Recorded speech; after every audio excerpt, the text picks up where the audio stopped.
quote, get its act together or it could be in trouble like few nations have ever been.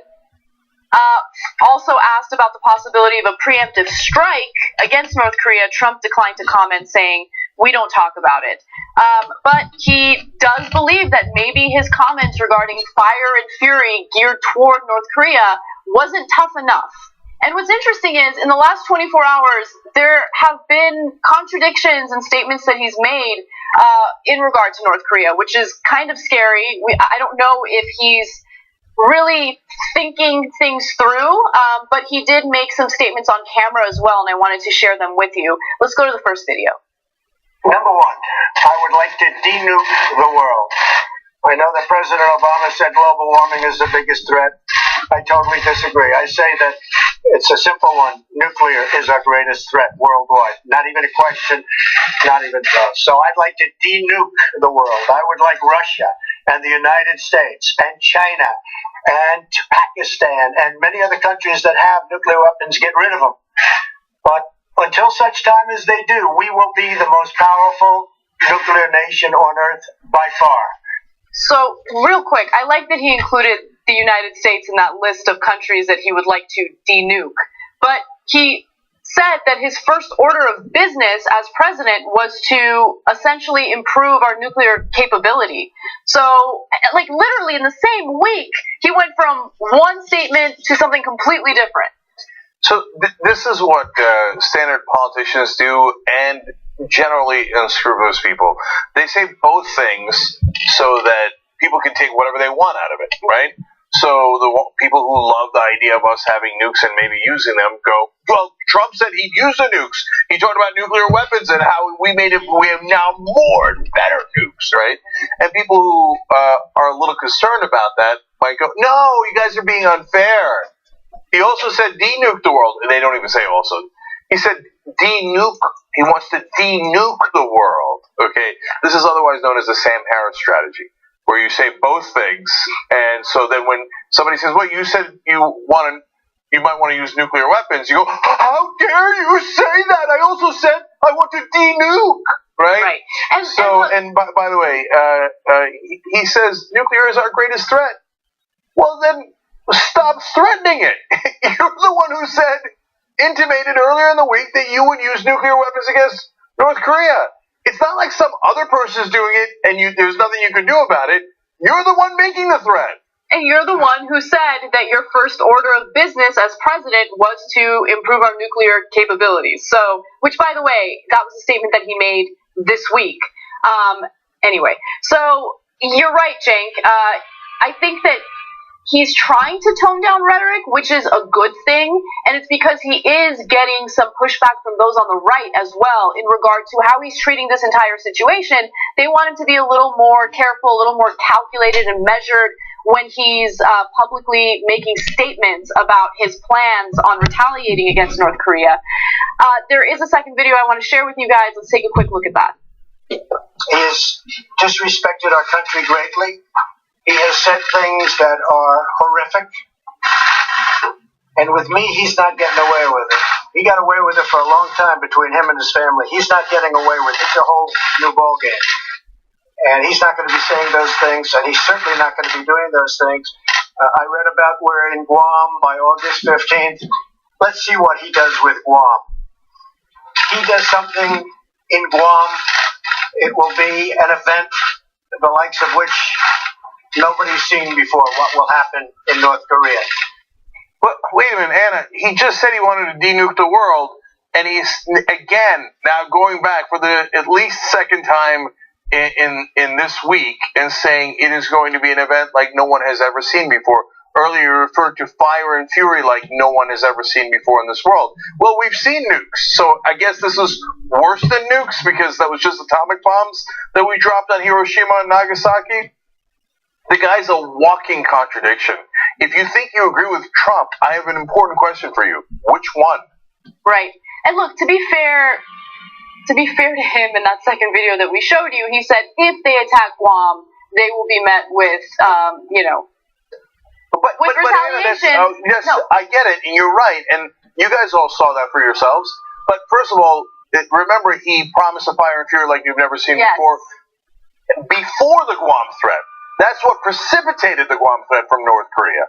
So, and then that led to Trump making even further threats. And now you just said you want to de-nuke, and then said again things like no one's ever seen before, intimating nukes. And by the way, we're not just implying that.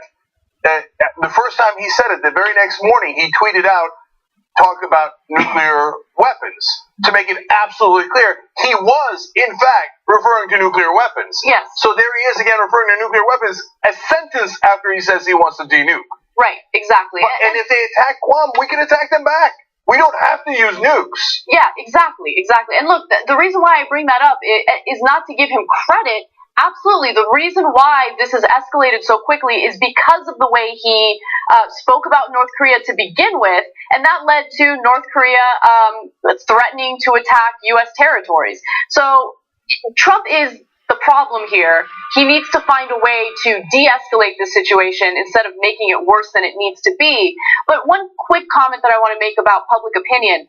So, look, I want to know what the other side thinks about this, because I am curious, is it just members of the left that think that this type of rhetoric is dangerous, or are there people on the right who support it? And the reality is it's a mixed bag. So there are people on the right who think that his rhetoric is problematic. However, there are U.S. citizens right now who are fed up with the way North Korea has been handled in the past. So they're not saying we wish there was military intervention, but they're saying, well, the presidents that preceded Donald Trump didn't do enough, right? They walked on eggshells and they didn't do enough. And why didn't they hold China's feet to the fire? And I think that that's a fair criticism. And I think that's honestly where Donald Trump should focus his energy rather than let's use our nukes. Yeah, no, I've been saying that for the whole week. No one did enough, whether it was Obama or Bush or Clinton. Now, look, I didn't want those guys going to war either, so I know that they made some deals where at least we didn't have military conflict.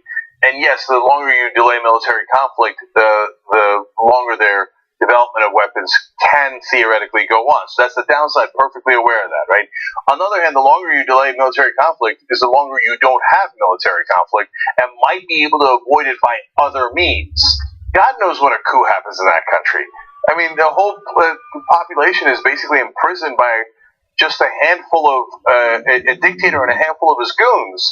So you might get a surprising result at any moment. So in that sense, give peace a chance. Now, that doesn't mean you shouldn't take super aggressive diplomatic actions. And yes, you can have aggressive diplomatic actions by saying to China, hey, you know what?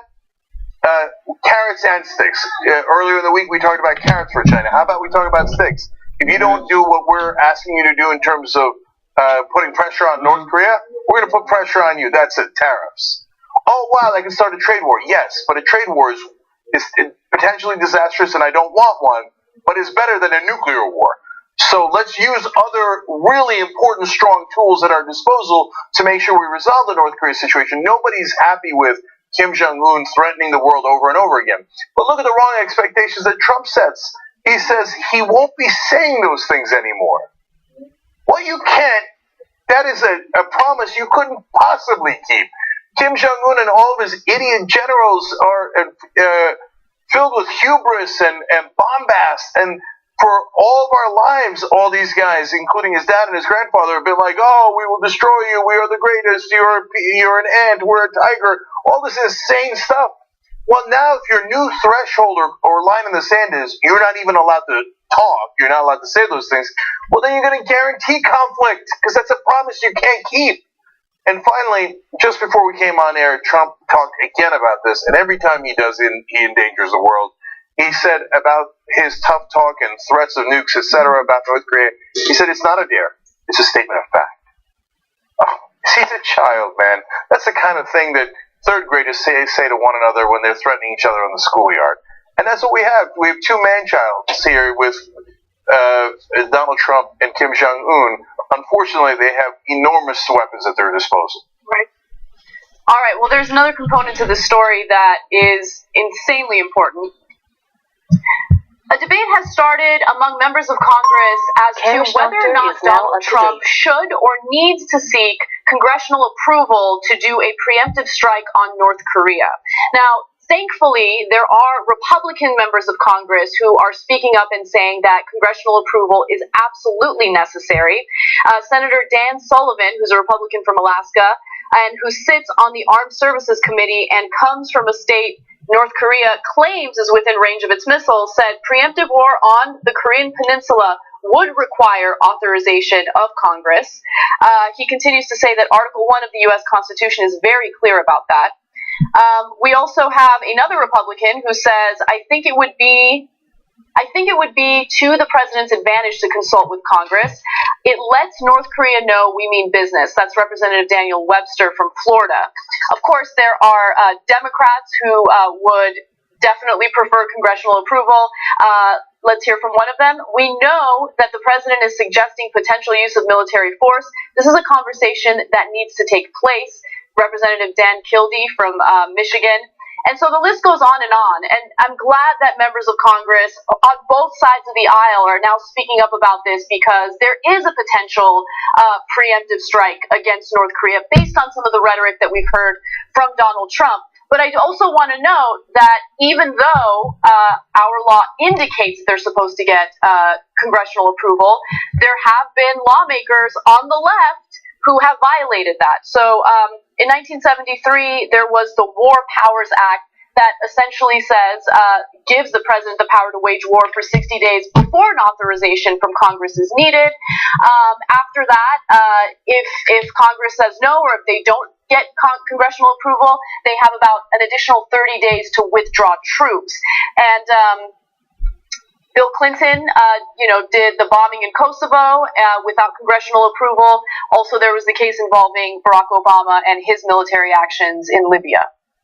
Okay, so usually both parties are enormously hypocritical about this, and depending on who's in office, they'll just say, "Oh yeah, the president has total power." If it's the president from their party, and if it's not, they'll say, "Oh, the president has no power to do that. It's outrageous."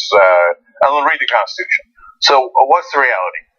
Yeah, so I think that even the War Powers Act of 1973 is unconstitutional, because it clearly says in the Constitution that Congress has to declare war.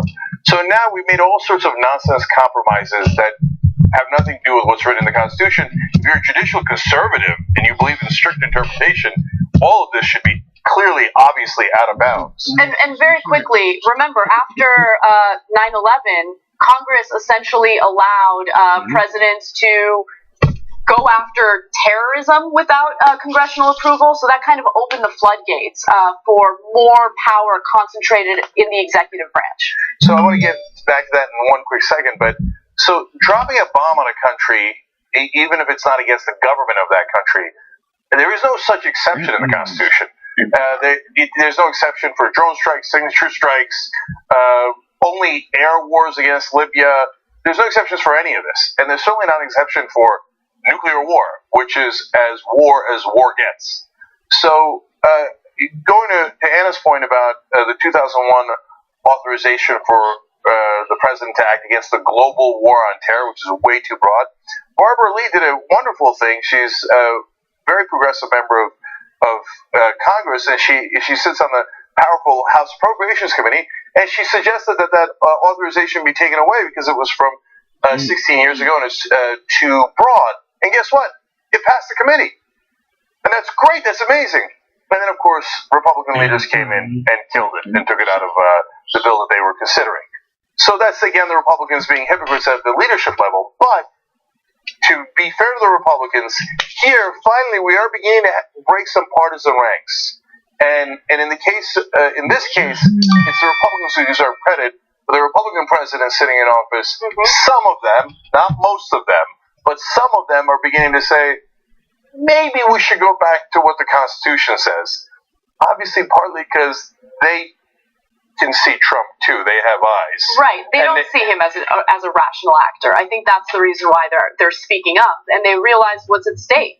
Yeah, so they realize how erratic he is, and they're worried that he might actually start a nuclear war, which would be unbelievable. Even Representative Adam Kissinger, a Republican of Illinois, trying to support Trump, had to admit that the words he used against North Korea were, quote, silly words, and then he wouldn't have said them, and he hopes that the president can find a smart way of saying it. Good luck with that approach. And finally, Representative Ted Lieu, Democrat of California, and Ed Markey, Democrat of Massachusetts, who's a senator, wrote companion bills saying that Trump should not have the authority to launch preemptive nuclear attacks before Congress declares war. Now, that to me is the most reasonable thing in the world. You shouldn't even have to pass that bill. It's already in the Constitution, but it's great to clarify. And of course, the Republicans, overall, the majority of them said, hell no. So, well, that now sends a message to Trump. Despite some breaking in the ranks, the Republican Congress says if you want to do preemptive nuclear war, it's still okay by them. It's crazy and scary. All right. Final part of this North Korea coverage involves evangelicals. Robert Jeffries, an evangelical advisor to Donald Trump, chimed in on the North Korea debate and essentially told Trump that God has given you the ability, the blessing to take Kim Jong-un out by any means necessary. So let me give you his statement. He says, when it comes to how we should deal with evil doers, the Bible in the book of Romans is very clear. God has endowed rulers full power to use whatever means necessary, including war, to stop evil. In the case of North Korea, God has given Trump authority to take out Kim Jong-un. Now, keep in mind that the passage that he's talking about is Romans 13. The passage says that government authorities have been installed by God, and a ruler is the servant of God to execute wrath on the wrongdoer. In Jeffrey's interpretation, that gives leaders freedom to do whatever, whether it's assassination, capital punishment, or even evil punishment to quell the actions of evildoers like Kim Jong-un. And here is one more tweet that he put out there. When the President of the United States draws a red line, he will not erase, move, or back away from it. Thank God for a president who is serious about protecting our country. The reason why I think that tweet is relevant is because it makes it clear that he is responding to Donald Trump's threats of nuclear action. His original statement didn't mention nuclear action, but that tweet is in response to it. So it seems that he's very supportive. Yeah. So let's go into all the different ways that he has bastardized the text to his, if you believe in evil purposes.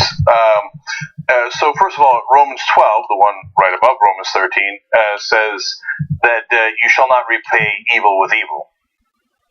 Okay, so there goes that. Furthermore, Jesus said that you should turn the other cheek. Well, what happened to turning the other cheek? Now, look, do I think we should turn the other cheek if another country attacks us? No, but I'm not a Christian, nor do I think we should be ruled by the Bible. I think we should be ruled by the Constitution. But if you are a Christian and this guy pretends to be a pastor, or pretends to care about Jesus and the New Testament, etc., well, perhaps he should read it. And they asked him about Sermon on the Mount, and he admits sometimes people will ask him about the Sermon on the Mount. Have you ever even read it? Do you even know what Jesus said? And he said, quote, do you want the president to embody the Sermon on the Mount? I said, absolutely not. That's his quote. Insane. I mean, the hypocrisy is amazing. And again, you consider yourself one of the most moral people on the planet, right? Your religion makes you so moral. You're advocating for a use of force that would wipe out hundreds of thousands, if not millions, of innocent people. Yeah, so let's talk about what a monster Robert Jeffress is. And look, whether you think Christianity is good and hence he is not Christian, or you think Christianity is bad and hence he is a Christian, I'm in neither one of those camps. I think all the religions are 100% untrue. So having a conversation about who's a true Christian or who's a true Muslim is irrelevant. The texts are completely contradictory within themselves. So yes, in the Bible it says eye for an eye. It also says turn the other cheek. So which one is it? Oh, don't believe the Old Testament unless it's Genesis and all the other parts that I like, including hating gays. But otherwise believe the New Testament, except don't believe the parts I don't like in that one. I mean, it's just total nonsense. Okay? But if you claim that you're all about Christianity and God and all that, and you want the guy that you think is the most Christian, and you told all your evangelical voters to vote for him because he's the most Christian guy, and you tell him to ignore the Sermon on the Mount? Oh, for literally, for God's sake. I mean, it doesn't get any less Christian than that, at least. I mean, if the Sermon on the Mount doesn't count, then what have you done to the Bible? You've done the anti-Thomas Jefferson. Thomas Jefferson, by the way, a founding father, and helped to write the Constitution. Obviously, James Madison wrote it. Thomas Jefferson wrote the Declaration of Independence, but Madison also partly based it on what Jefferson had written in Virginia. Mm-hmm. So he would tear out huge parts of the Bible, most of the Bible, that he thought was gross and violent and unproductive, and he had the Jefferson Bible, only the good parts. It looks like Jeffress has the exact opposite. Yeah. He ripped out all the good parts, and he only left the bad parts. And so, in a nuclear war, and when you drop a nuke, and if you've never seen the pictures from Hiroshima or Nagasaki, it burns everyone alive. So you see, and that's in the core, 100,000 people incinerated immediately. On the outer edges, it burns people, but they don't die. And then they get the radiation, and then the radiation's in the water, and it's poison that kills them slowly. And it is the most grotesque thing humans have ever done to one another. You know, unfortunately, there is a long list of grotesque things we've done to each other, but it is certainly near the top. And here's Jeffress going, burning babies alive? That's what Jesus would want. Wow! If you think that's what Jesus wants, then your view of Christianity is way worse than my view of Christianity, and I don't believe it at all. So, these people are monsters. They really are. And look, the reality is, you know, going back to your statement about how he takes the worst parts of the Bible and he, you know, celebrates those parts as opposed to the good parts. I mean, it's true of a lot of people. Now, I think the vast majority of religious people look at their religious doctrine and they take the good parts out of it, right? But, you know, there are people who cherry pick and they use that doctrine as an excuse to hate, to advocate for violence, to discriminate against people. And so it doesn't surprise me. It's just that whenever we have these conversations, it's usually about people from one specific religion as opposed to, you know, evangelicals. So now, two more things here. I don't want you guys to get the wrong idea that all Christians agree with them, not remotely. Right. There are a lot of Christians who've come out.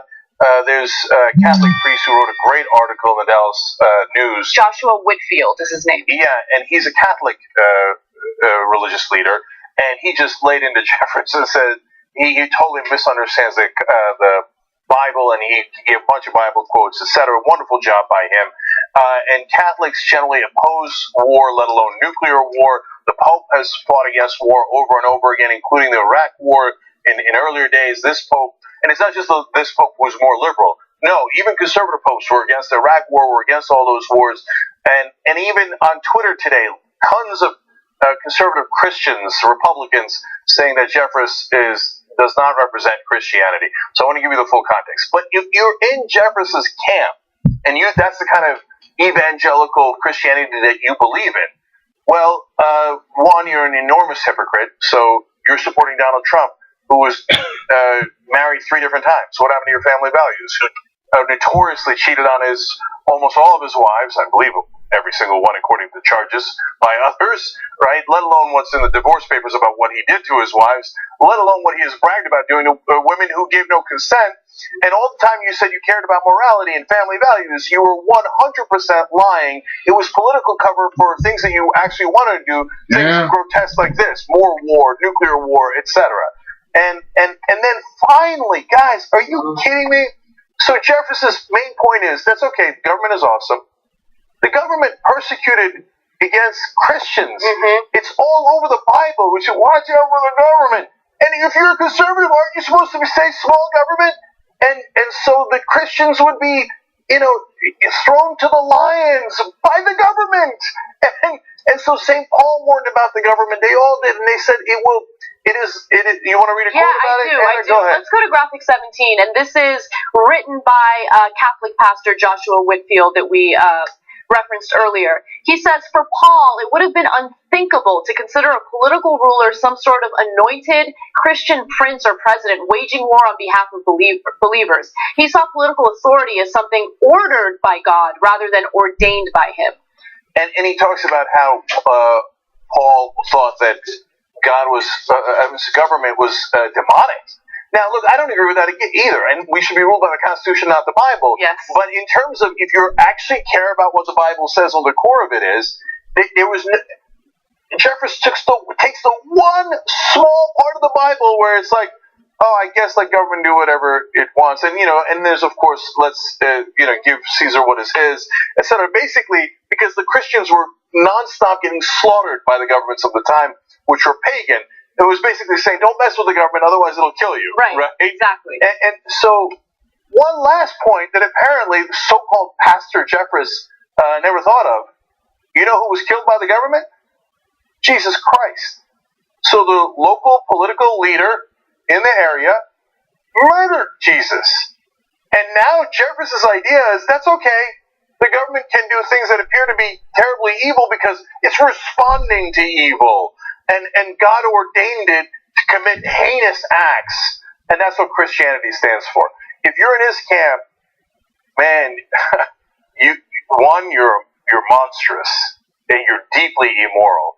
And if that's your vision of Christianity, you have done more to malign Christianity than any non-Christian ever could. All right, that does it for our North Korea coverage. When we come back from the break, a little more coverage of foreign policy, including Donald Trump's indecision on what to do in Afghanistan and how many lives are being lost as a result of that.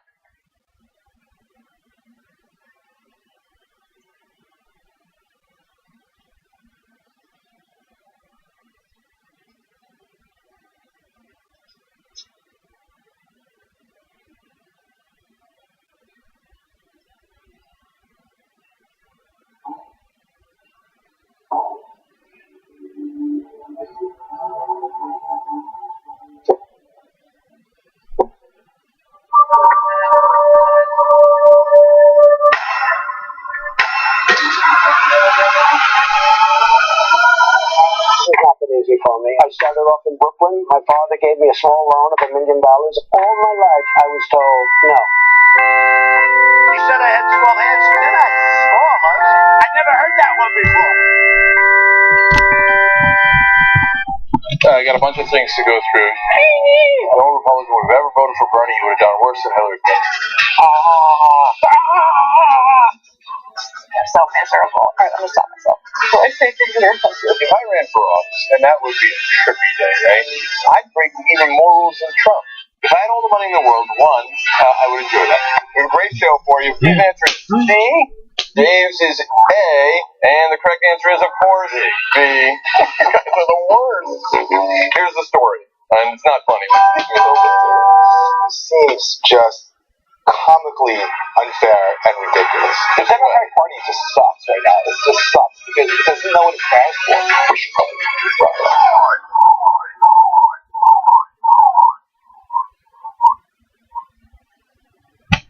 Great news. TYT is partnering with Participant Media to help solve the climate crisis, but we need your guys' help. Make sure you check out our series, 10 Days of Action, to learn more about what you can do to make a difference. And also go see An Inconvenient Sequel, Truth to Power. It's in theaters nationwide right now. It has a really important message, and I want all of you guys to learn that and absorb it. It's very important. Look, if President Trump isn't going to lead, then we should. And I believe in the American people, and I think we can do it. Already, the majority of Americans are on our side. And so are civic leaders, mayors, governors, and businesses, and they're all moving forward to stop climate change. So don't worry, guys. No single person can stop us. If we fight together, we can win. So I pledge to join the movement and #BeInconvenient. Go to inconvenientsequel.com/action to be part of the solution.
I'll take no.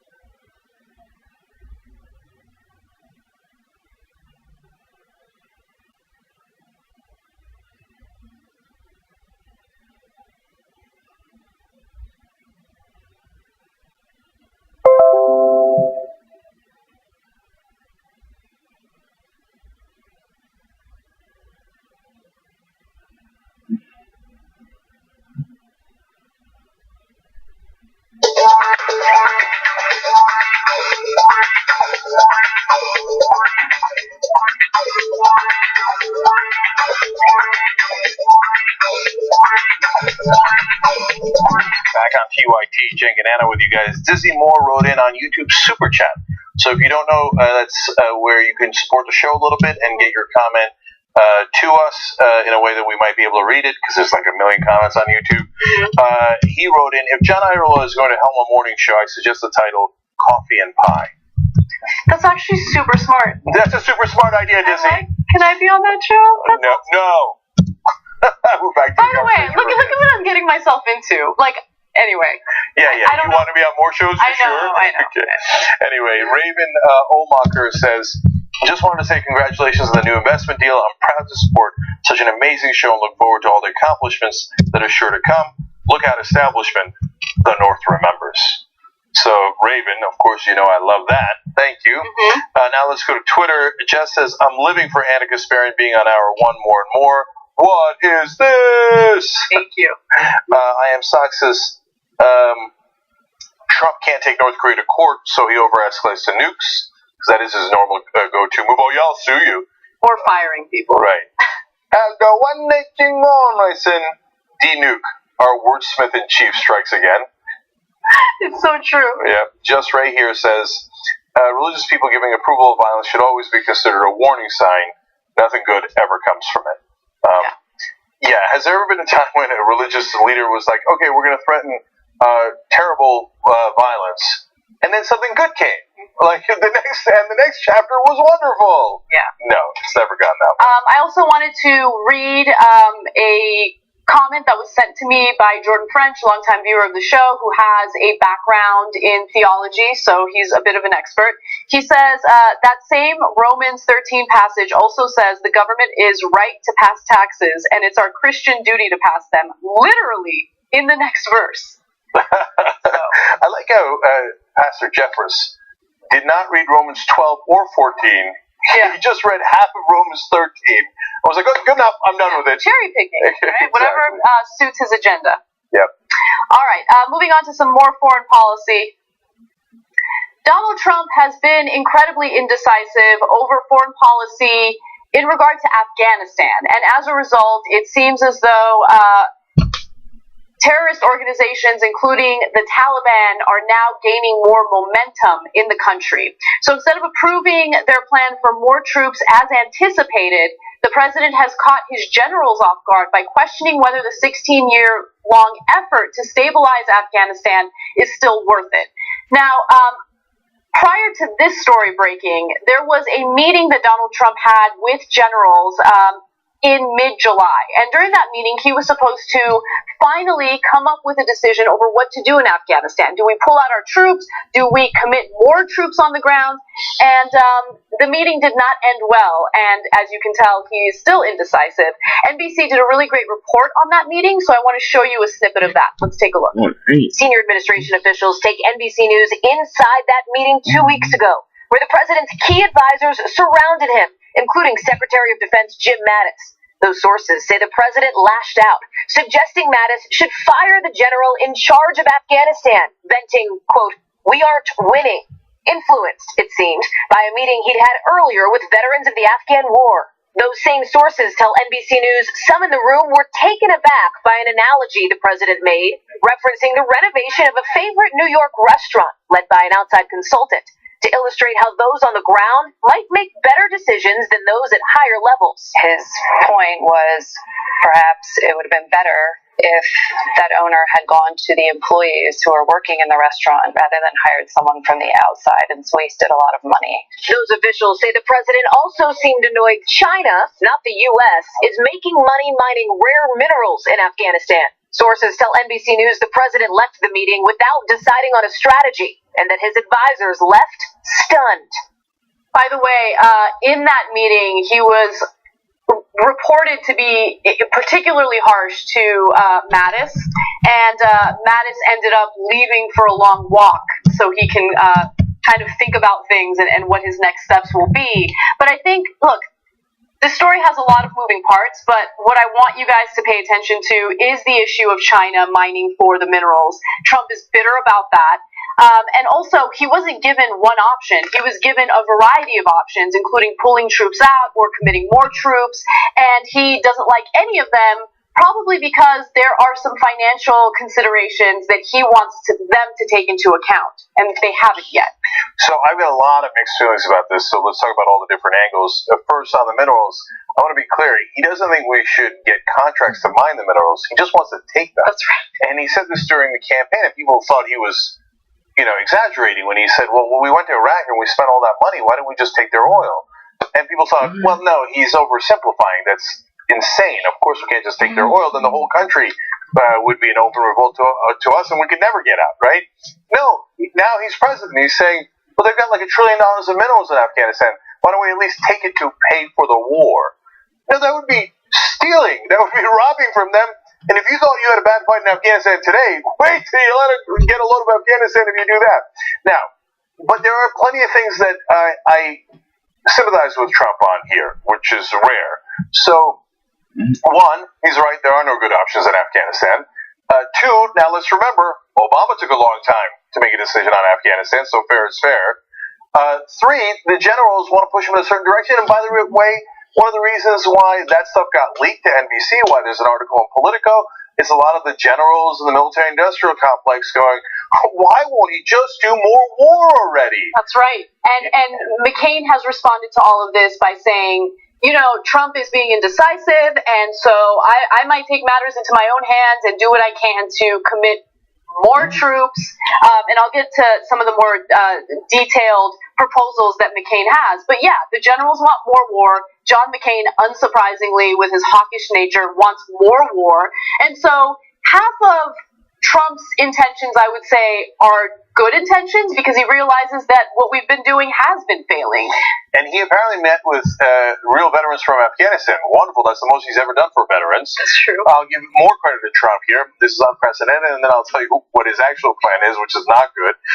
In 2013, he said about Afghanistan, we should leave Afghanistan immediately.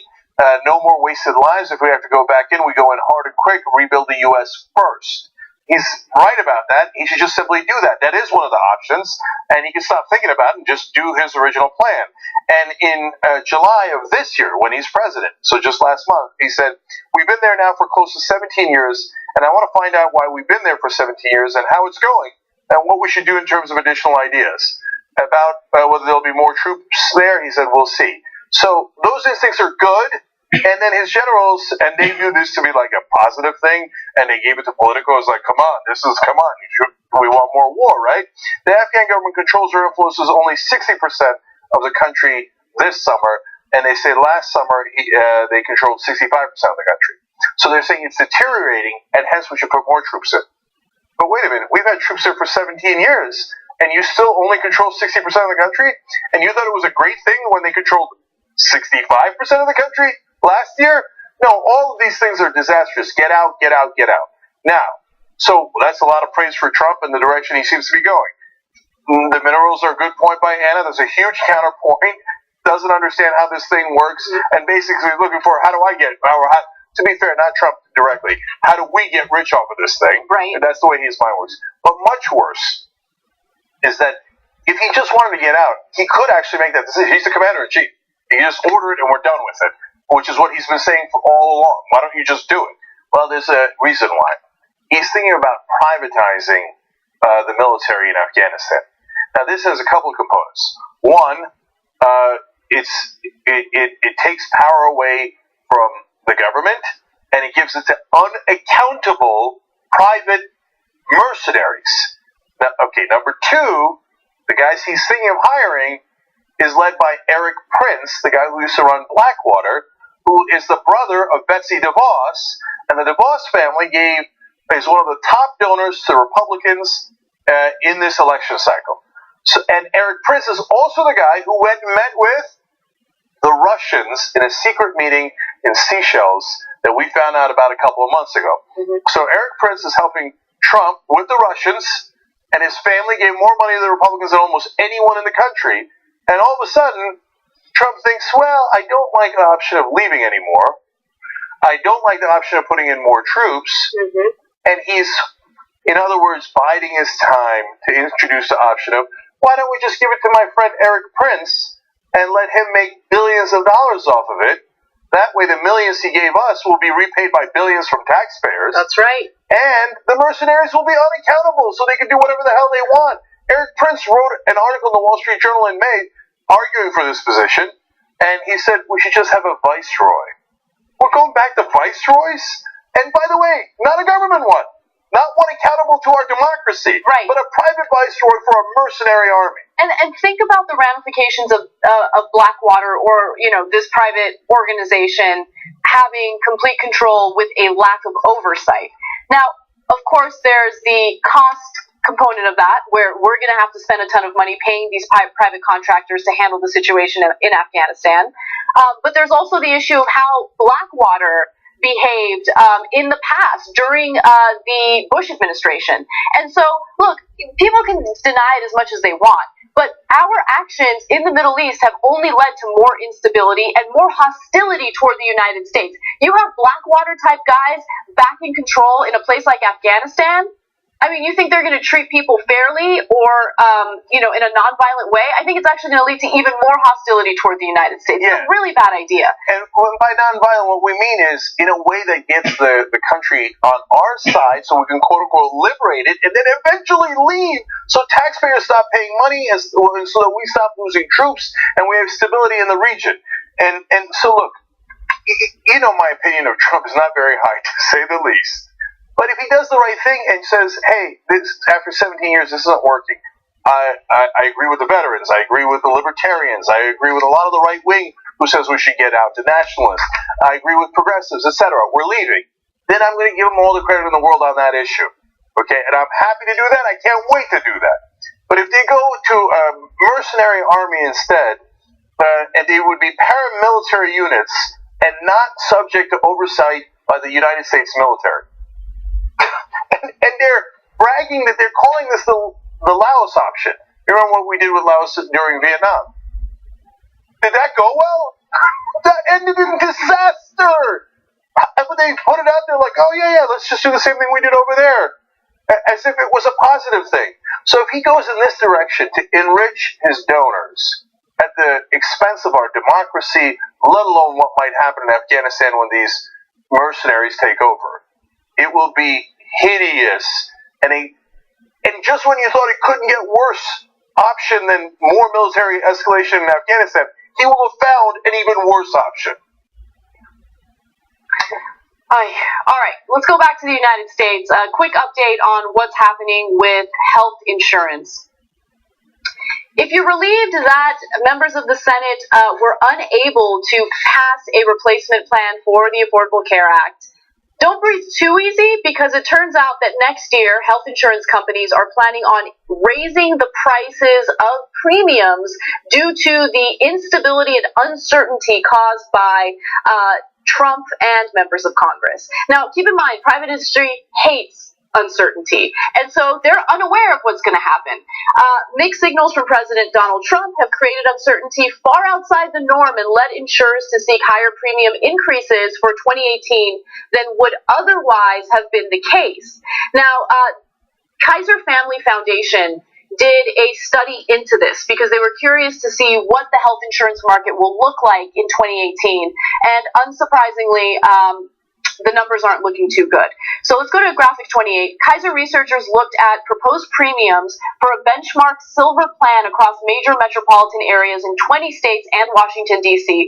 Overall, they found that 15 of those cities will see increases of 10% or more next year. The highest is a 49% jump in Wilmington, Delaware. The only decline was actually in Providence, Rhode Island, with a 5% reduction. Now, if you look at this list, you'll get a sense of the cities that will see an increase in their premiums. New York City, 10%, Portland, Oregon, 12%, Los Angeles, California, 12%, Nashville, Tennessee, 21%, Albuquerque, New Mexico, 34%. So the numbers aren't looking good. And insurers that assume that Trump would make good on his threat to stop billions in payments to subsidize co-payments and deductibles requested additional premium increases ranging, again, from 2 to 23%. So there's a couple of reasons why this is disastrous. One is that, as Anna's telling you here, they're assuming that they might not get help from the government to on those premiums, as was the old plan. So they're like, well, let's just in case just boost the premiums, and so now you have to pay more because of the instability. Secondarily, they thought that the IRS might stop enforcing the mandate and the fines, so they were worried about that would cost them additional premiums as well, because then people would stop getting insurance knowing that there was going to be no fine. So because of that, they also increased premiums by 1.2 all the way up to 20%, on top of what the 23% we talked about earlier. So that's all disastrous news for anyone who has to, especially if you don't have employer-based health care. Mm-hmm. And part of the reason why instability is a really bad idea. Stability is a bad idea when it comes to world affairs, markets, and in this case, health insurance as well. But secondarily, it creates this ironic situation where Trump will then turn around and go, oh, look at this, premiums are going up because of Obamacare. That's right. Now the experts say, no, they're actually going up because of you. Right. But he'll lie about it. Of course he'll lie about it, and people will totally buy it, right? They'll think, oh, this is the Affordable Care, this is Obamacare, look at the premiums, it's imploding. And that's the frustrating part about all of this, right? It's how easy it is to spin what's really going on. And in this case, again, it's about the instability and this unstable situation that we're dealing with is making them raise their premium prices. Yeah. This is crazy, but I mean, that's the reality of the situation. We'll see how it plays out. Yeah, so don't believe the hype. Go and actually check out the Kaiser Family Foundation, report on it, and find out what's actually happening in the markets. All right, we've got to take a quick break here. When we come back, it is a sex scandal in the Trump administration. There's actually two of them. Now there are two of them. But the first one is monumentally important and could affect the North Korea situation and whether Trump is going to be removed from office. So we'll explain why when we return.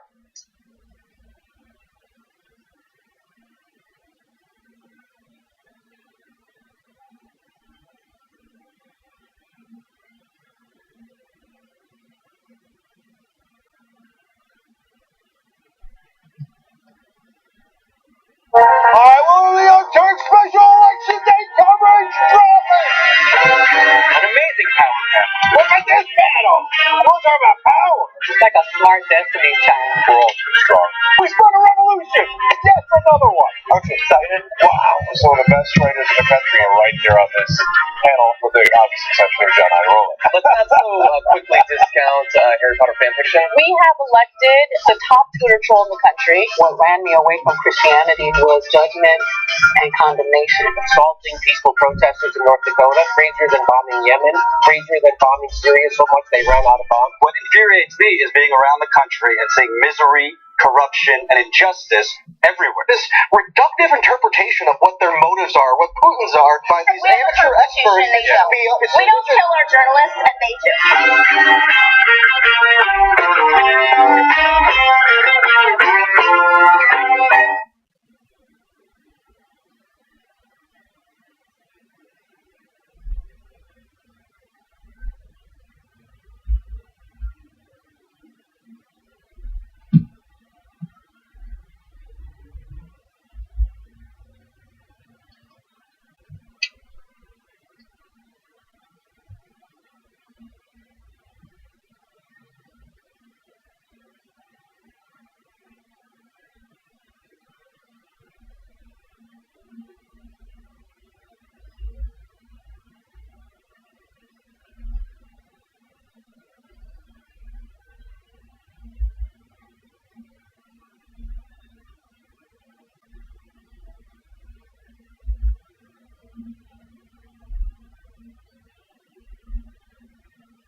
Back on the Young Turks, members of the day are Alex Gompeling and Mark Wish. Thank you for being members, guys. And today in the post game, we will discuss. I mentioned this in a previous old school episode, which you could also get through membership, about how the thing that I am best at is actually being an enjoyer of life. Okay. Okay. That's a good thing. That's a great thing. Thanks God. Two. And I want to tell you what I'm enjoying lately, which I think will greatly amuse you. Okay. Okay. So, TYTnetwork.com/join to become a member, and tonight Aggressive Progressive with Jimmy Dore and Steve-O. Check that out. Okay, 2 quick tweets. T. Lee Cat says he wants the Generals to do it all for him. The presidency interrupts his golf game. So that's remember, he criticized all the generals nonstop during the campaign. Then he gets in office. General John Kelly is his chief of staff now. General Mattis is the Secretary of Defense. General McMaster is his his national security advisor. All he did was surround himself with generals. You know why? He thinks rich people and generals are successful. Yeah. And now at the same time, to be fair to him, he's not listening to the generals on Afghanistan, partly because he wants to privatize it for his friends. And finally, Mike Ciarlo says, insurers are significantly raising premiums in 2018, higher than inflation. It's not uncertainty, it's profit opportunity. Mike, I hear you on that. I just think it's a little bit of a combination of both. Yeah. They think that the market has to be able to handle those price increases. And since Trump Care did not actually go through, all those premium increases will just be profit. Mm-hmm. They were planning for situations that didn't actually occur. So, but the premium increases do occur, and it's nothing but profit margin. Right. Yeah, I know. Yep. All right. What's next? All right. Now to get to the racy part of the show. Let me set the story up for you guys so you have context before we get into the recent details. Donald Trump has bragged about the amount of influence he has over the publication National Enquirer. In fact, during his beef with Mika Brzezinski and Joe Scarborough, he claimed that they had reached out to him and begged him to stop the National Enquirer from publishing a story about their relationship, a claim that they deny. But now an interesting report was published by the National Enquirer indicating that Paul Manafort had cheated on his wife. Okay.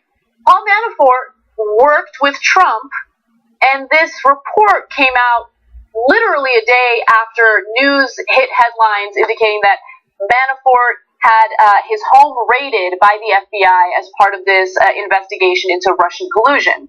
Now, again, hours after the Post story broke, the Enquirer went public with a story about Manafort having an affair. So the question is, where did the National Enquirer get this story from? Could it have come from Donald Trump, considering the close ties he has with National Enquirer CEO David Pecker, who is a huge Trump advocate? We'll see. Now, let me give you just a few components of what they wrote. I don't want to get into the details because I don't care about his affair. It's none of our business. But it's just really terrible, pretty brutal toward him. Yeah, so I think this story is monumentally important because I think it has everything to do with Trump's Russian investigation, and I'll explain that in a second. But whether it was planted by Trump, just to give you context on that before we tell you the terrible details of the story, Trump just bragged 6 weeks ago that he claimed Mika Brzezinski and Joe Scarborough tried to get him to stop a National Enquirer story, but that he wouldn't do it, thereby admitting that he controls what goes in the National Enquirer and does it. So They asked him to stop a story, and he said he wouldn't stop that story, which he apparently has the power to do. Now, we know, and everybody in politics knows, that Donald Trump's been planting stories in the National Enquirer with his friend David Pecker for all this time. Remember the story about Ted Cruz having 5 mistresses came out of the National Enquirer in the middle of the primary. Boy, that was awfully convenient. Right. And it's the most unbelievable story ever. Yes.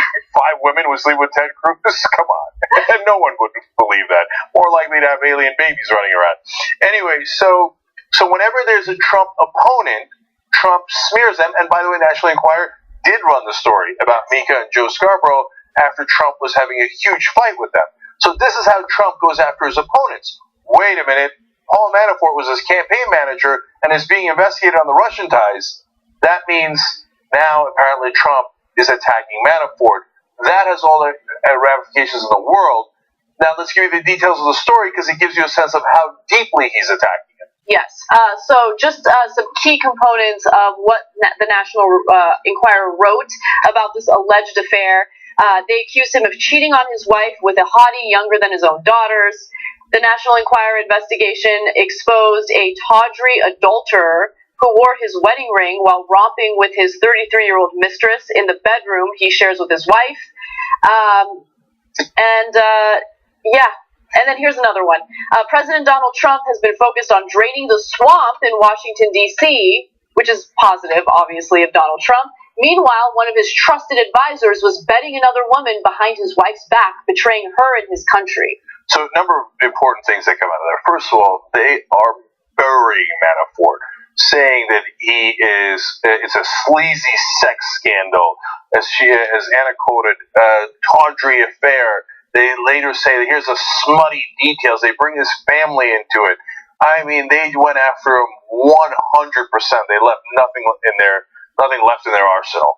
So the second part of it is that last quote was incredibly important, thereby betraying his family and his country, and referring to Manafort, his former campaign manager, as the swamp.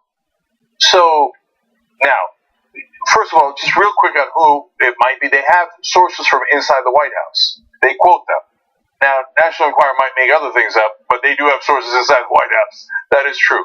So let me read you one quote from a source they had, and I know exactly who this sounds like. The quote says, "The worst part was Paul would sleep with her in the master bedroom of the family home.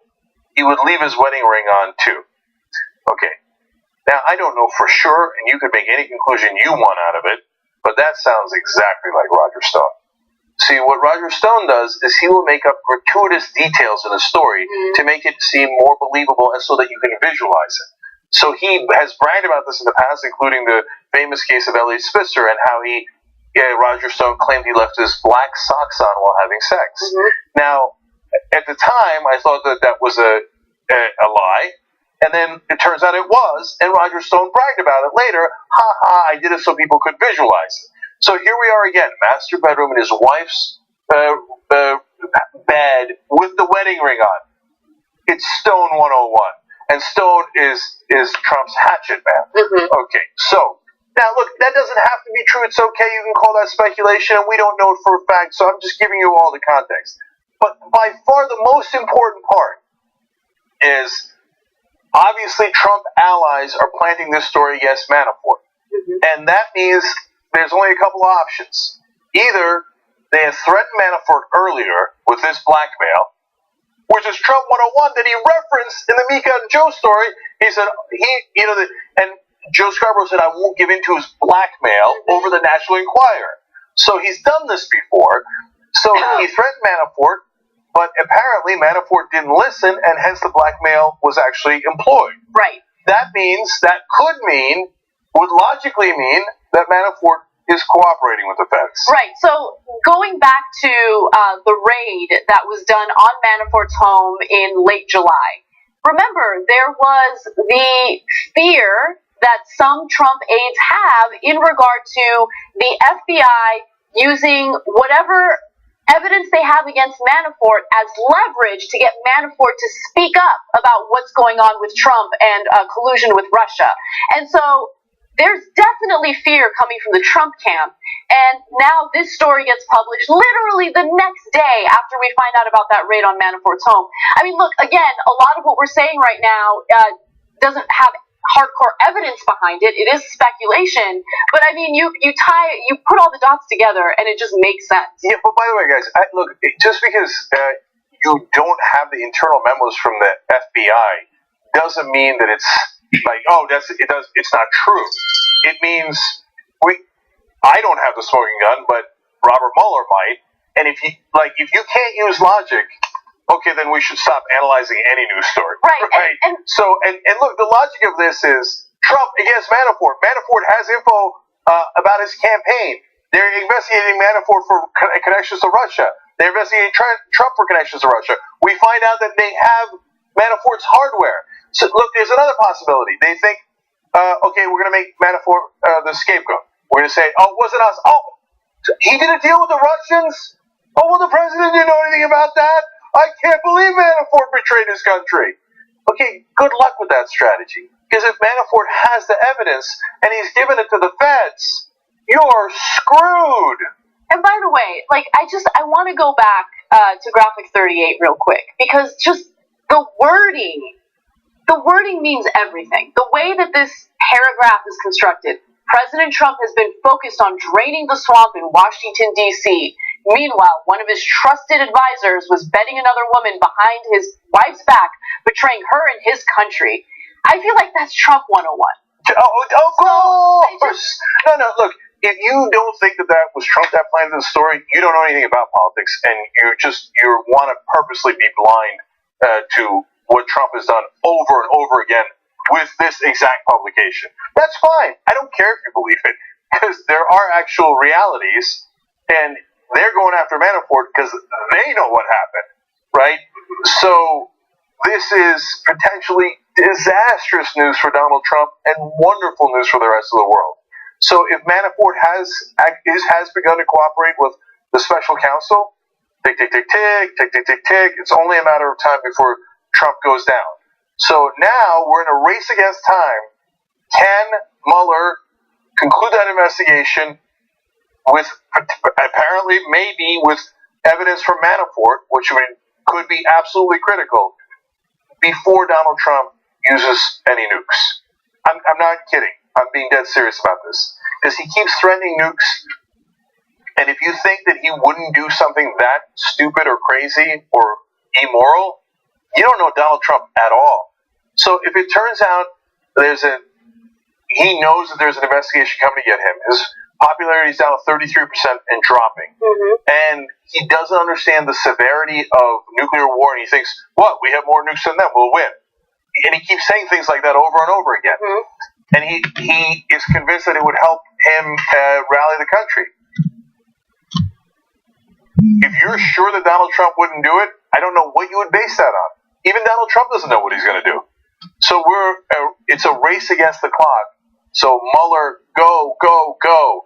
And it's not just me that now believes that. Apparently, the Trump administration believes that. That's why they're attacking their former campaign manager. Oh, this is some Game of Thrones shit. Oh, yeah. Anyway. So, hey, I'm just going to repeat it one last time.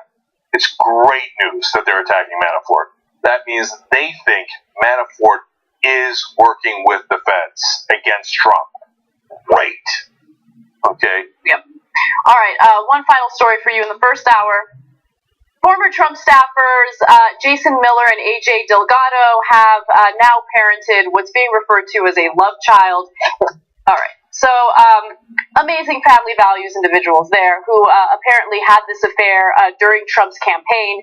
Miller used to serve as Trump's communications director, while Delgado frequently appeared on news shows to talk up the mogul before he became president.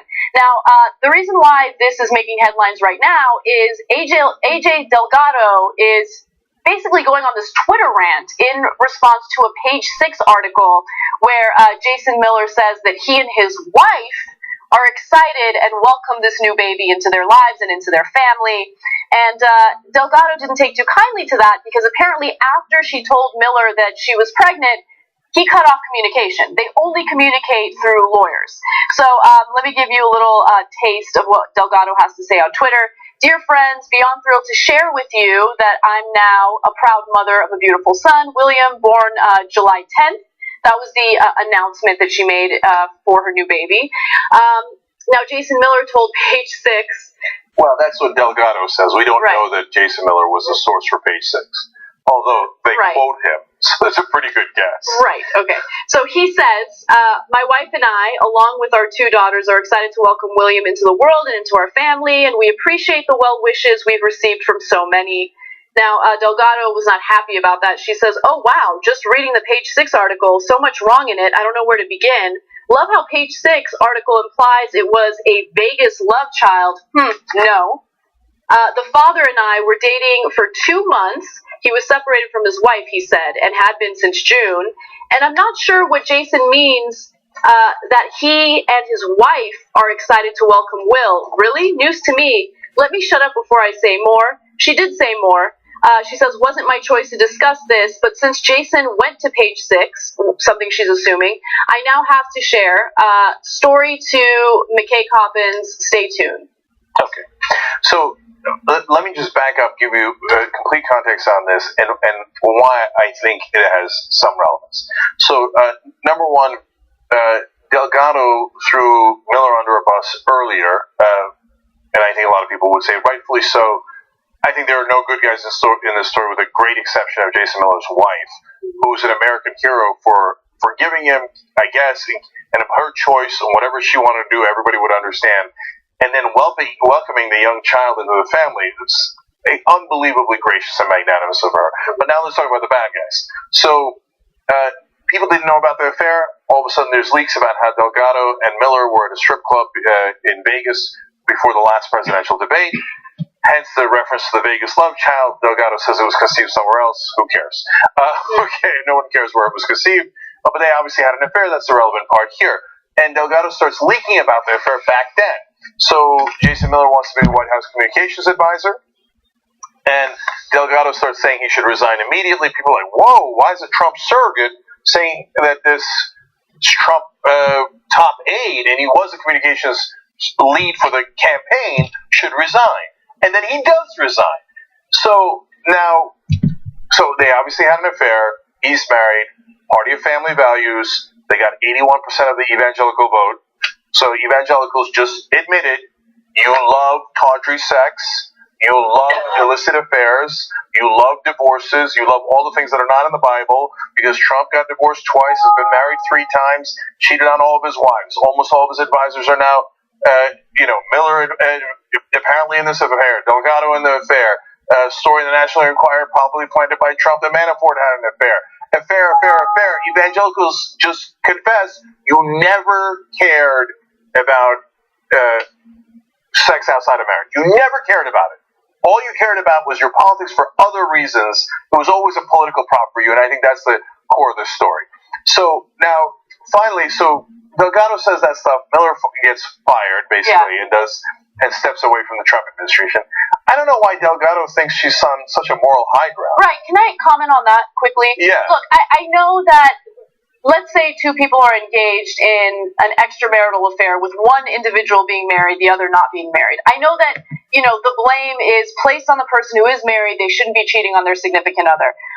However, her qualifier of, they were separated, and you're part of this conservative movement where you go around judging the lives of other individuals, and then you're saying, no, what I did was okay. I mean, he was legally married, but they were separated, and we dated for 2 months. No, he's married. Okay? So that qualifier doesn't justify your actions. And by the way, look, this is, for people who don't go around judging the lives of other people, like, we're humans, and I get it. And so if this didn't involve family values conservatives, I wouldn't be as harsh. But, like, her qualifier just really grates on my nerves, because that's not good enough. That doesn't make you the good guy. Now, I hear you. I mean, it was super shady of him to cut communication with you after you told him that you got pregnant. But also, while you continue on with this public, ridiculous behavior, you got to keep in mind, you have a son now, right? You've brought a child into this world, and now, this crap is going to live on the internet for the rest of humanity, and that kid's going to read it one day. Like, just stop. And Jason Miller is his dad. Okay, look, screw Jason Miller, and he's done everything wrong, and I can't stand him anyway, and so I'm not defending him even 1%. Right. But I'll be even harsher than you on AJ Delgado. Mm-hmm. So, hey, family values person going on TV talking about family values and how Trump is great. Wait. Why are you the victim because you both had consensual sex outside of marriage? Wait a minute. Forget that he's married. I thought you weren't supposed to have any sex outside of marriage. Were you married to him? But AJ, you weren't married to him, were you? So you're telling everybody else, hey, get married, get married, get married. Don't do sex outside of marriage. Okay? All you evangelicals, go vote for us because we're the moral people. You go have sex with him apparently over and over and over again while he's married. Then you play the victim like, oh my God, I was misled. I thought that I was just having a technical affair with him, but not one that, mattered at all. I thought I was just having sex outside of marriage, which I tell everybody else not to do, and now color me offended that it turns out that this serial liar who I know lies for the Trump campaign professionally also lied to me. Oh! By the way, Jason Miller was a huge supporter of Ted Cruz. In fact, he had tweeted about how sleazy Donald Trump is, how terrible he is, especially after Trump attacked Ted Cruz's wife. And then when Ted Cruz's chances of getting nominated by the Republican Party basically faded, and Trump asked him to come work with him, he's like, yeah, sure, of course I'll do it. He started deleting his tweets. Anyway, just shady, sleazy behavior on all sides. And what I would hope is that they would at least keep their kids in mind, including Miller's 2 daughters, right? Delgado, just stop. Okay, you have a son now. There are 2 little girls that have to deal with this stuff in the future. It's just sick, and they need to stop. And finally, look, I don't care about anybody's personal lives. If they want to have extramarital sex, I'm in favor. I don't care. It's not my business. I don't think he should have cheated on his wife, but it's, again, not my business, okay? But these are the guys who claim it is our business. So the next time you see a Republican or a conservative or evangelical or whoever it might be, moralizing to you and telling you what you should and shouldn't do in your life, in your bedroom life, whether it's sex outside of marriage, whether it's taking away contraception, whether it's what you do with your body, or whether it's a lifestyle they don't agree with. How dare you have gay sex? You should only kind of have the kind of adulterous sex we have that is just as against the Bible as anything else. Keep AJ Delgado and Jason Miller in mind, and their trips to Vegas strip clubs and their affair in mind, the next time you hear some conservative moralizing to you, because they don't mean a word of it, and behind the scenes, they're doing that and way worse. All right, now when we come back, we've got a lot more for you guys, including Eric Bolling and how he's striking back and on the sexual harassment charges against him, and Jeffrey Lord of CNN has been fired. We'll tell you why, and we'll tell you whether it should have happened, and maybe some surprising opinions there as well. We'll be right back.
Alright, back on the Young Turks. Brett Ehrlich joins us, everybody. Yes. Hey, thanks for having me.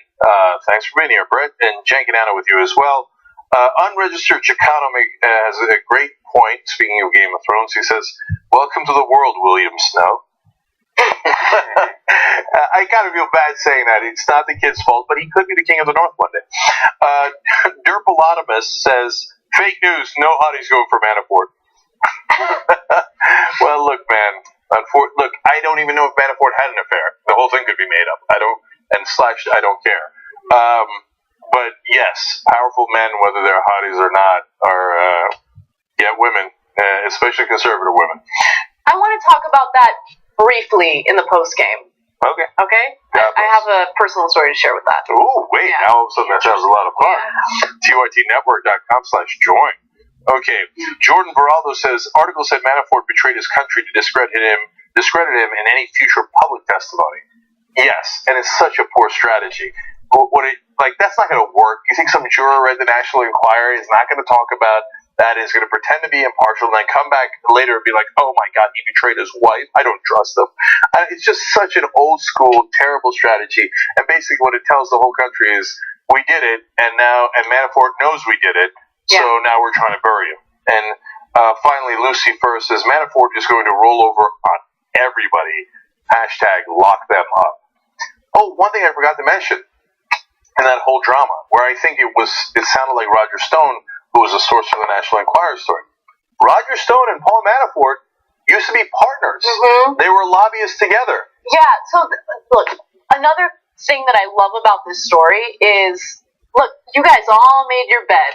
Now you gotta lay in it, right? Well, you deal with the shysters, you're wheeling and dealing with the shysters, you're gonna get screwed over by the shysters. And that's right. What I love about it. It's so good. So Trump and all those guys surrounded themselves with bad guys who are only in it for themselves and only in it for greed. Well, then they shouldn't be surprised when, lo and behold, they're in it for themselves and don't give a damn about you. especially when you showed no loyalty to them. Exactly. I believe that's called the chickens coming home to roost. Yes. All right, Brett, what do you got for us? From chickens to the male of the species, Eric Bolling. Eric Bolling, shown here in this dashing, what a handsome man. Wrong. Fox News' Eric Bolling, you know him from the 5, and he has another show on Fox Networks, Fox News Networks. He is suing the reporter who outed his pee-pee pics, so to speak. Yashar Ali, a HuffPost reporter who cited 14 different sources saying that Eric Bolling sent pictures of male junk. We're not saying it was his, we're saying it was male genitals to female co-workers. The reporter tweeted, after these stories came out, tweeted this, saying, just received a summons. Eric Bolling is suing me for defamation, $50 million in damages. I stand by my reporting and will protect my sources, he continued, saying, not going to stop reporting on Eric Bolling or anyone else.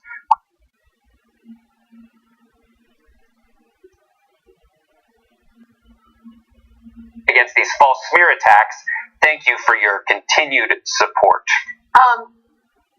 I just want to quickly go back to pictures of the peenie and whether or not it belonged to Bolling. I would argue it would be worse if Bolling is sending pictures of genitalia that belongs to other men to these women. Did he take those pictures? Yeah, I don't know if that makes it better. But anyway, I just wanted to comment on that.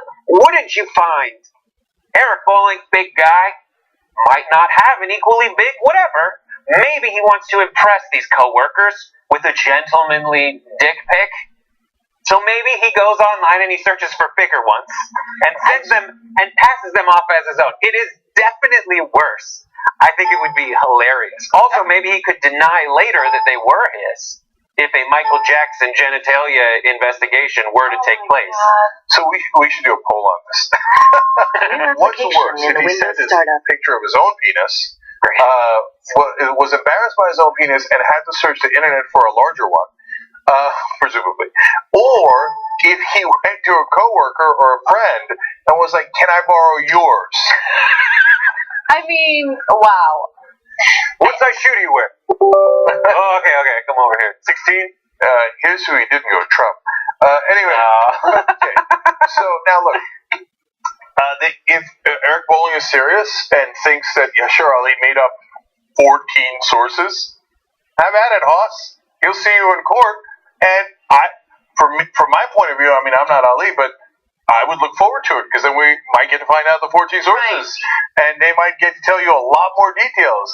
Eric, I don't think that's going to work out for you. Yeah, Eric's strategy here is a very bad strategy because I don't think that Ali made this story up. I don't think that he's this bad guy who just wants to smear Bolling. I think he actually has evidence to back up his claims. And so if this actually does go to court, that evidence needs to be presented. And I don't know. So there's two reasons why Bolling does it, because you might think, like, why in the world would he do such a boneheaded thing?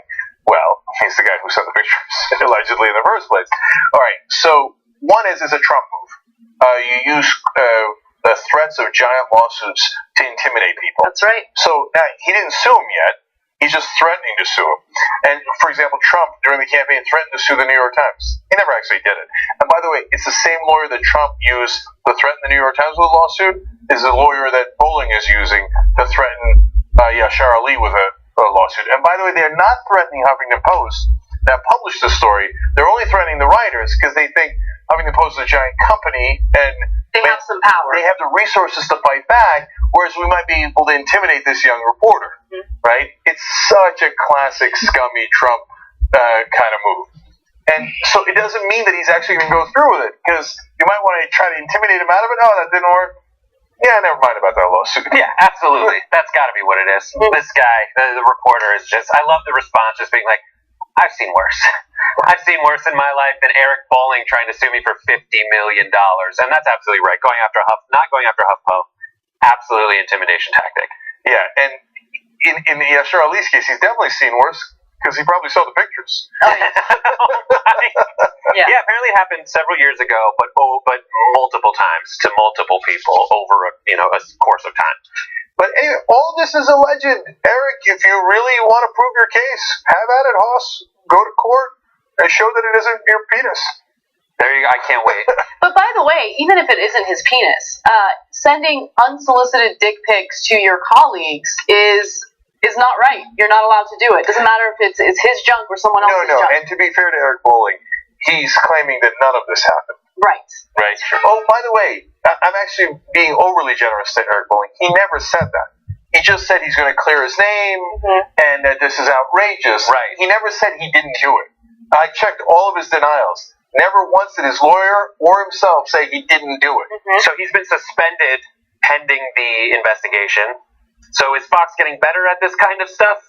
I think they have no choice but to get better on this kind of stuff, considering what happened with Roger Ailes and Bill O'Reilly. You know, so many women have spoken out about their experiences with sexual harassment and sexual assault that it has hurt the network. And so I think that they're getting a little smarter with, taking care of situations like this. I mean, think about it. Bill O'Reilly was accused of sexual harassment very early on, and Fox News still not only decided to continue employing him, they fought his legal battles by providing resources. And so now, you have this Eric Bolling story, and they suspend him indefinitely until the investigation is done. So, I mean, I want to give them some credit for that. They brought in Paul Weiss, which is a law firm, to clean things up, and they have done real investigations. They're bringing in more female executives. They're bringing in more professionals. But I want to be clear about one thing. This is to help News Corp overall as a corporation. They're trying to do a huge purchase in Great Britain, and they're having regulatory issues with that, partly because of how they're running Fox News. But it doesn't actually help Fox News. Fox News ratings have gone down since Roger Ailes both got fired and then obviously later died. But and then Bill O'Reilly left, and all these guys have left. Their audience kind of like those dicks, and so and they don't mind the hypocrisy. They're like, yeah, family values. And all of our guys are sexual harassers. Bill O'Reilly, who's constantly criticizing black men for being absent fathers, is sexually assaulting people that he works with. Or sexually harassing. Well, okay, sexually harassing. Yeah. What's wrong with that? Nothing wrong with that, right? Let's go ahead and continue criticizing minorities because we don't like them. Well, I mean, I go on and on. In his divorce papers, his daughters say that they almost never saw him. He was an absentee father. Where are the fathers? Right? And so, look, all those things they didn't, because the family values is not actually about family values. It's code word for men should rule over women. And so the sexual harassment to them is not hypocrisy. They're like, what do you mean? Men ruling over women, just like I said. So anyway, now let's go to another media story. Okay, another media story. Jeffrey Lord and Angelo Carusone, the president of Media Matters. So, Jeffrey Lord from CNN has been fired. They have parted ways. Jeffrey Lord is, the token conservative voice that comes up and says Trump things and then gets yelled at by everybody. Well, apparently he went too far. Here is what he tweeted. Sieg Heil, which is a Nazi salute. The full story is Jeffrey Lord had been kind of at war with Media Matters, saying that they had been going after Sean Hannity and trying to get his sponsors to pull out their sponsorships because of Hannity's behavior. And Jeffrey Lord kind of called them out, saying that they're fascists. The quote that he said is, Media Matters are fascists and anti-free speech bigots who, in typical fascist style, make it their mission to shut down free speech they don't like. It's kind of a typical response from conservatives to kind of call anyone who wants to hold folks responsible for their behavior and actions fascists for shutting them down. And so here is so Jeffrey Lord wrote an article about that, wrote a column, and Angelo called him out. Here's the tweet that said, behold, CNN's resident Trump advocate Jeffrey Lord, at least they aren't trying to hide anything anymore. Sieg Heil. That's the wrong tweet, but the tweet was essentially he said that Jeffrey Lord had spelled his name wrong in the column heading, and then Jeffrey Lord said Sieg Heil, essentially calling him out for saying he's a fascist. Then the next tweet, nice try. I will be happy to mock Nazis and fascists any day, and since you lead Media Matters fascists, I understand why you hate it. So, seeing the Sieg Heil, it seems that CNN has parted ways with him, saying Nazi salutes are indefensible. Jeffrey Lord is no longer with the network. Okay, so I've got a couple things to say. First of all, Ladies and gentlemen, we got him. they might actually be saying that at Media Matters headquarters, but A, we didn't get him. B, he got himself by tweeting that thing that, come on, you got to know that CNN's going to be touchy about that. Are they though? Is CNN going to be touchy about that? I mean, CNN employs all sorts of contributors that are batshit crazy, right? And they do it on purpose because they know it helps their ratings. People like the train wreck. They know other media organizations like Mediaite will cover their clips if they have insane people on a regular basis. So they specifically seek out lunatics. And then all of a sudden it's like, oh, he said something really offensive on Twitter. I guess we're going to have to fire him. Look, Jeffrey Lord is a bad person. There's no question about that. But firing him is putting a tiny little Band-Aid on a gushing wound, okay? And the gushing wound is CNN's hiring decisions. They hire lunatics. I'm not saying that they shouldn't represent or have people come on to represent, conservatives or the right wing, but they specifically go for crazy people like Scotty Nell Hughes, for instance, who literally has no evidence to back up anything she ever says. And they love it. They love it. They know it's going to get covered by other media outlets because people love watching train wrecks. So I think CNN needs to really reevaluate their own hiring behavior before, they take the moral ground on anything. So I have the right tweets here. One of the tweets that Angelo Carasone used to call out Jeffrey Lord. So the actual tweet was, "Hi CNN/CNNPR. Care to comment on your on-air talent issuing in serious and non-ironic way Nazi victory salutes?" The problem I have with it here is listen, I think Jeffrey Lord's an idiot, but he wasn't being serious when he used Sieg Heil, especially if he has a history of calling Carasone a fascist.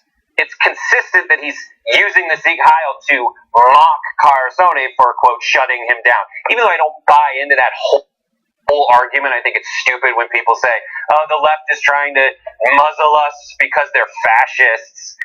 I don't think that Carasone, I would call this a flop. If it was in basketball, it would be a flop. It would like one of those soccer people who gets hit barely and then they just go, oh my God, and they freak out and drop their coinage. But that's the problem here. I think Jeffrey Lord has no business being on CNN. Agreed. If you're going to hire someone to represent whatever he purportedly represents, hire someone with a brain. Thank you. Not just like a rubber-jawed fart carcass like Jeffrey Lord to just be like, and he smiles through it. He knows he's talking BS.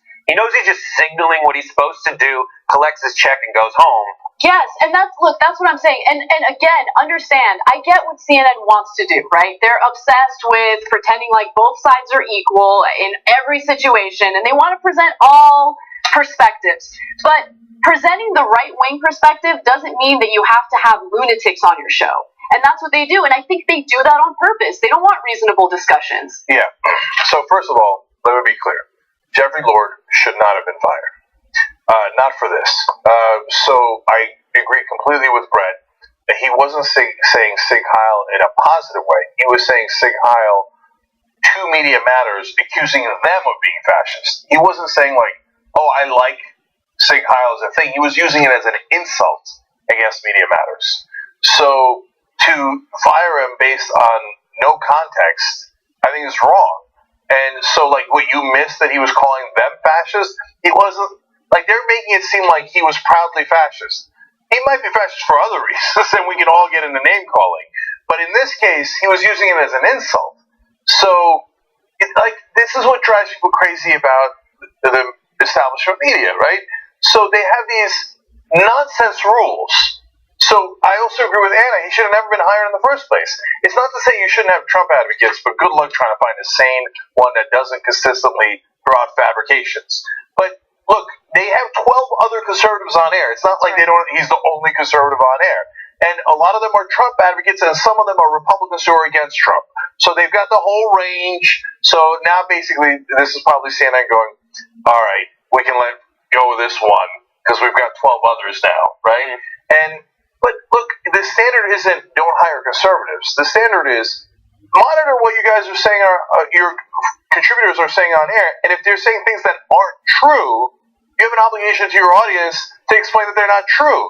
And if you want to fire Jeffrey Lord for consistently saying things that aren't true on air, great, that makes sense.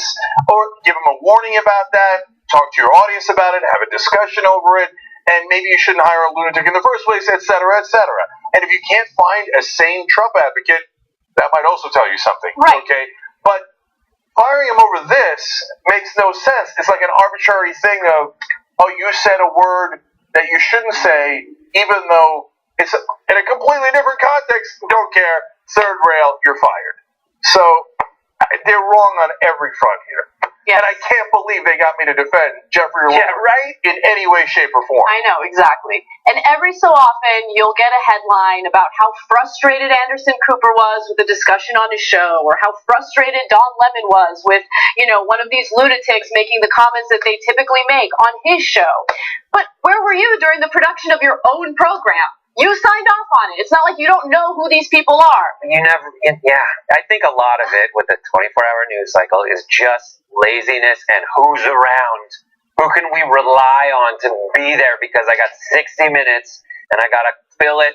There's Jeffrey so Lord much is news. like, you There's just so pick much up news. like old plates and like the sink in the kitchen and Jeffrey Lord's like hiding under there. Like his little slug nest.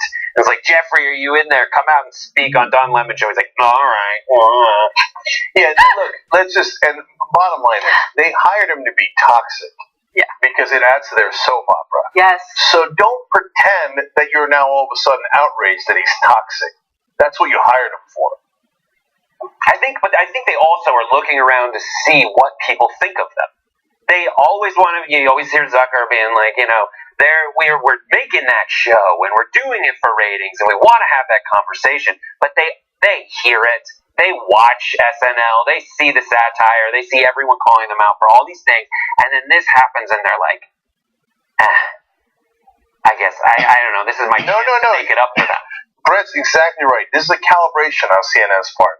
They needed Jeffrey Lord to be the heel in their little soap opera early on.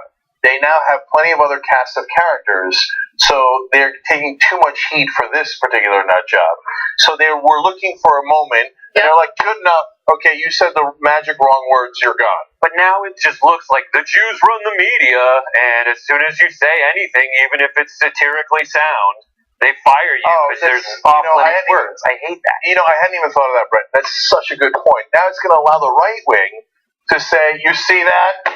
I know, but the right wing, members of the right wing, we're going to say that kind of stuff anyway. They believe that stuff anyway. And no one's behavior should be influenced by what the right wing might say about it in the future. So, look, I think they should have fired him a long time ago. I agree with you guys. This was a random and weird way or excuse to fire him. But again, I think that they were waiting on the right moment or what they interpret to be the right moment. And I guess this was it for them. Anyway. Okay, let's take a quick break, guys. When we come back, the second best story of the day. I mean, look, all these stories today have been amazing. The Manafort story has enormous ramifications, so that's number one. But the second best story is about neo-Nazis talking to each other about what they should wear. You are going to love that story to pieces when we come back.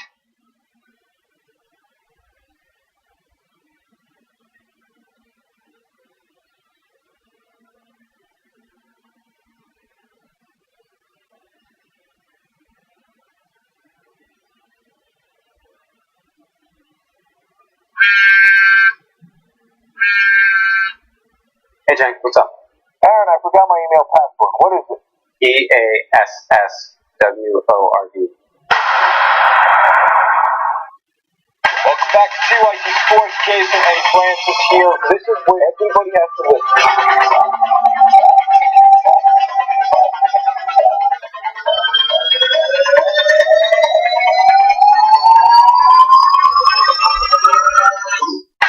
Welcome to TYT Sports, everybody. I am your host, Francis Maxwell, Jason here, welcome to TYT Sports versus TYT Sports. Steph Curry signed with Under Armour. Tom Brady's mad, by the way. Can you hear me? Fight on the Ivy Ball! Actually, there's a link in the description box below instead of lying about the description box below. And it's a throw Manila picture of the UK bacon. And another. Then if I throw another one, here's your belly baseball.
the best story, but I can't wait for the post game where I'm going to tell you guys how absurd I am, and I think you're going to enjoy it. TYTnetwork.com/join to hear that post game by becoming a member. Okay, Heiserberg writes in, maybe the victim should see if they can pick his junk out of a cock lineup. About Eric Bowling. Oh my God, I round up the usual suspects. Anyone who would have to be subjected to yes. that. Edwin, who is our stage manager but not here today, tweeted in from home. Nice. To compensate for his size, Bowling takes his dick pics in panorama mode. It's very wide. Edwin's always funny.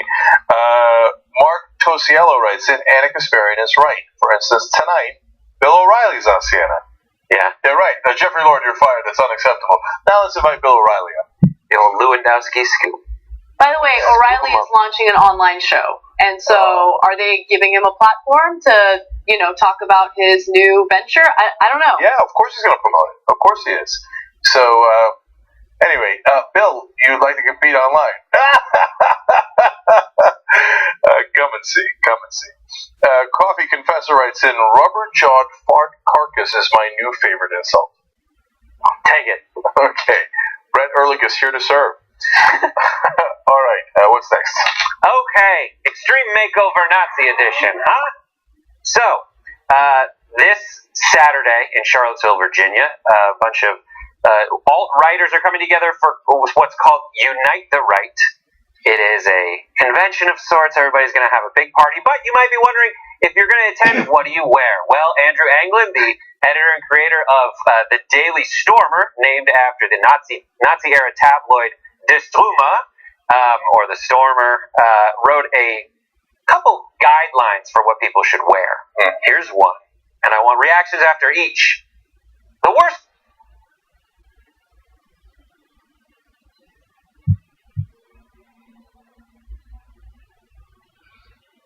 This is sensibly all the guys is what we kind of took from that. I'll give you one more before we get reactions. Jeans, and he spelled it wrong, should also be fitted, not tight, just fitted. In the photo, those are actually shorts. He had a photo. I would not wear pants that loose fitting, and that's another thing that grinds my gears. Don't ever, besides the Jews, don't ever wear shorts. Serious men in serious situations are not wearing shorts. Okay. So first of all, let's just note for the record how obsessed he is with how tight your clothes should be, how they should be around the bicep, and they should show off your body, but not too much. Be discreet about how you show off your body. And make sure it cuts off before your member. Because everybody needs to see your member, okay? So don't cover it up.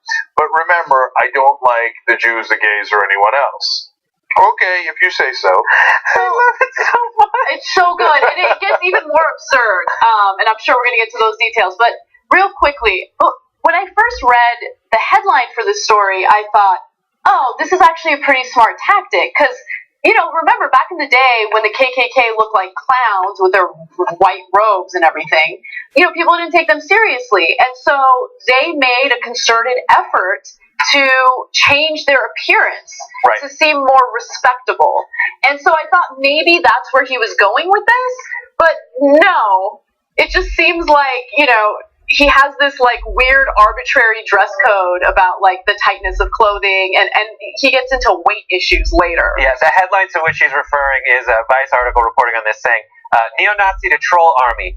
We have to be sexy at the big alt-right rally. Well, that's literally quoting him. So, first of all, look, loathsome right-wingers that have committed terror in the past here in America are obsessed with clothing. It is an ironic part of it. The Klan came up with the white robes from a movie. They thought it was cool when they saw it in Birth of a Nation. And they're like, oh, that's so neat, okay? And then they did the Ghostbusters outfit and stuff, and they went out there and they're like, oh, this is badass. Like, if they saw the wrestling outfits later, they were like, that's it, it was a different movie. Yeah. If they saw a Lucha Libre video, they would have been, let's just cover our faces and off some masks. That's right. And so they've always been good ones. Now, they had deadly consequences back in the day, and they later realized that they were playing dress up and it got awkward, and then they decided to go into suits much later on. But of course, at the time they were terrorizing in horrific ways in those outfits. Okay, so now back to this guy who's obsessed with what parts of your body that he wants to see at this rally. He did say that you need to look, these are all quotes, appealing, sexy, hip, and dangerous. That's exactly how I read it. Drop the shoulder. Dangerous. And maybe these kinds of hands we look so dangerous. Yeah, because the Nazis were obsessed with looking hip. But they did have dangerous cover. Yeah, they were quite dangerous. Here's another quote from this post. Americans have an obsession with this baggy stuff, and it always looks bad. No matter what, it looks bad, even if everyone else is doing it. For a neo-Nazi, he sure sounds like my Jewish grandmother. A lot of irony here. So I wanna chime in on that. So I think in the 90s, baggy clothing was in style, but the things have changed in clothing quite a bit since then. Men are wearing skinny jeans. Like fitted clothing is very much in and has been for several years now. So it's interesting that he's commenting on this as if we're like all wearing Jinko jeans still. Yeah, right. Yeah, like it's just funny. Here's the thing we're talking about. What he says: fat people should be allowed to join groups. Oh, are you not merciful? And be involved in rallies, but we need to create a culture where we aren't necessarily shaming people, but do look at them and expect them to get it together. We should help people get it together.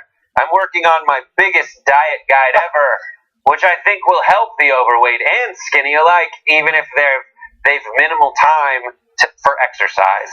Now, this is my favorite. I mean, of all the sexy, hip, dangerous things, this one takes the cake. So he's like, now, look, guys, let's be fair. Let's not shame fat people. That's for Jews and blacks and gays and all those other people. You're a neo-Nazi and you're worried about shaming people? Isn't that kind of neo-Nazi 101? It's so weird. But he's like, no, I don't want to discriminate against fat people because a lot of us are fat. Right? And so weird. I know, but look, the reason why he's saying that is because he suspects, and look, I don't know what all of these guys look like, but I think he suspects that they're all like guys who are hanging out in their parents' basements, like reading 4chan or whatever. That's the thing is he wants. So here is I'm going to do the last three all in a row. I won't tell you how to cut your hair, but I do believe men's hair looks better short. Thanks for your opinion, buddy. And beards look better well trimmed. he is obsessed with men's looks. It's so weird. It's very important to look good. We must have Chad nationalism. This is what will make guys want to join us. Chad. I've heard that term before, being like you want to be a Chad, like a guy named Chad who's like really sexy, cool, and gets chicks and intimidates like people who've never had sex. Anyways, he goes, literally, it's from something like that. That is what will make guys want to join us, and that will make girls want to be our groupies. By the way, yes, again. Yeah, we simply must be cool. The importance of that really does need to be drilled into people's heads. This is amazing. By the way, just very quick commentary about women in his post. He says, we need to keep women on the sidelines, not speaking, not leading, and with no official membership in anything. But he wants to attract women and suggests that buying a fitted shirt and getting ripped will not only score his crew political clout, but get them to be groupies. Yeah, so weird. Yeah. Get women to be groupies. Love it. So what women love is if you tell them, yeah, you're not allowed to do anything, okay, but you have to be my groupie because I'm not wearing baggy pants. It's a winning strategy. It's a great strategy. He does admit at some point in the post that he does have trouble getting girls. No! Really? Wow. And these are, of course, the same guys who complain about other people are famous. Right? What is? There's this thing. Someone was telling me about this. It's where I heard Chad. It's involuntary celibate, incel or something. It's people who get. It's a weird little subculture that once you start googling about it, it's just a weird thing about people who are involuntarily celibate. And it's women who gravitate to other guys, like the Chads out there, that are a problem. It's super weird. When I first read Chad Nationals, I'm like, why? I thought you wanted to be American. Now you want to go to Chad. Pretty sure they don't really go to Chad. But every part of this is amusing. There's going to be apparently left-wing protesters are going to go protest them. They expect 500 of these alt-right guys to show up. First of all, if you've united the right and it's 500 people, wow. Yeah. Second of all, don't go protest these clowns. They want to play dress up. Don't bother. You it's just almost found a giving them rare too much prize. respect to bother doing a counter protest. Exactly. Let them go do their own neo-Nazi Halloween and have fun admiring each other's well-trimmed beards and calling each other funny names like Chad. And look at how pathetic the alt-right neo-Nazi movement has become when they're reduced to talking about, don't worry guys, I've got a diet book coming out. Go look at their Patreon accounts. It's amazing. All the stuff they're trying to raise money for that are like my awesome little. I just want to do like a car show. It has nothing to do with like racial profiling or anything. It's just so strange. These little things that they're trying to brand themselves as. Yeah, and I love that they're willing to do hatred of all these different ethnic, racial, religious groups. But the one place where they draw the line is fat chick. They're like, we cannot have that. Everything else is fine, but that is really offensive. Curious place to draw the line. Okay. All right, guys, we got to go. For the online audience, we do have more. We'll be back in a minute.